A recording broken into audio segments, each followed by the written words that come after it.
హైదరాబాద్లోని ఆదర్శ Maruti Suzuki electric కార్లను మంత్రి పొన్నం ప్రభాకర్ ప్రారంభించారు. ఈ సందర్భంగా కాలుష్యాన్ని తగ్గించి పర్యావరణాన్ని కాపాడడానికి ప్రభుత్వం ఈవీ పాలసీ అమలు చేసిందని మంత్రి అన్నారు. ఈవీ రంగంలో తెలంగాణ భారతదేశానికి రోల్ మోడల్ గా నిలుస్తుందని ఆయన స్పష్టం చేశారు. తాజాగా ప్రభుత్వ ఉద్యోగులకు ఈవీ వాహనాల్లో మారుతి సుజుకి డిస్కౌంట్ ఇస్తుందని తెలిపారు.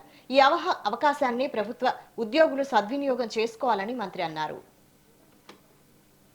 ఇప్పటికే ప్రభుత్వం ట్యాక్స్ ఎగ్జెంప్షన్ రిజిస్ట్రేషన్ ఫీ మాఫీ చేసినటువంటి సందర్భంలో తెలంగాణ ఈవీ రంగం దేశానికి రోల్ మోడల్గా మారుతున్న సందర్భంలో ఇప్పటికే కొన్ని కార్ల కంపెనీలు టూ వీలర్స్ ప్రభుత్వ ఉద్యోగులకు కొంత కన్సెషన్ ఇచ్చే మార్గం లోపల ఈరోజు మారుతి కంపెనీ కూడా తమకున్నటువంటి ఈవీ వెహికల్ మీద కన్సెషన్ ఇచ్చేటువంటి విధంగా నిర్ణయం తీసుకున్నందుకు వారికి అభినందనలు, శుభాకాంక్షలు.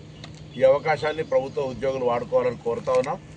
మారుతి, మహేంద్ర, అదేవిధంగా టాటా, మిగతా ఇతర వాహనాలు కూడా ఇస్తూ ఉన్నటువంటి సందర్భం లోపల మరి మారుతి ఇచ్చే బ్రాండ్ ఎక్కువ పాపులర్. దానికి సంబంధించి ఇస్తున్నటువంటి కన్సెషన్ ఆఫర్ను వాడుకోమని కోరుతూ ఈవీని హైదరాబాదులో కాలుష్య రహితంగా ఉంచడానికి, పర్యావరణాన్ని కాపాడడానికి ప్రభుత్వం ఆర్థికంగా ప్రభుత్వానికి ట్యాక్స్ రూపంలో నష్టమైనప్పటికీ ప్రజల సంక్షేమం కోసం ఈ కార్యక్రమం తీసుకుంటుంది. గౌరవ ముఖ్యమంత్రి రేవంత్ రెడ్డి గారి నాయకత్వంలో ఈ అవకాశాన్ని ఉపయోగించుకోవాల్సింది. అదే మిగతా ప్రజలందరూ కూడా వీలైనంత వరకు కన్వర్టింగ్ టు ఈవీ ఇప్పుడున్నటువంటి పెట్రోల్, గ్యాస్ కొరత లేదా పొల్యూషన్ దృష్ట్యా అన్ని రకాలుగా రేట్ పరంగా కూడా తక్కువ అయ్యేటువంటి ఖర్చు దృష్ట్యా ఈవీకి సంబంధించి వాడాల్సిందే కోరుతాం.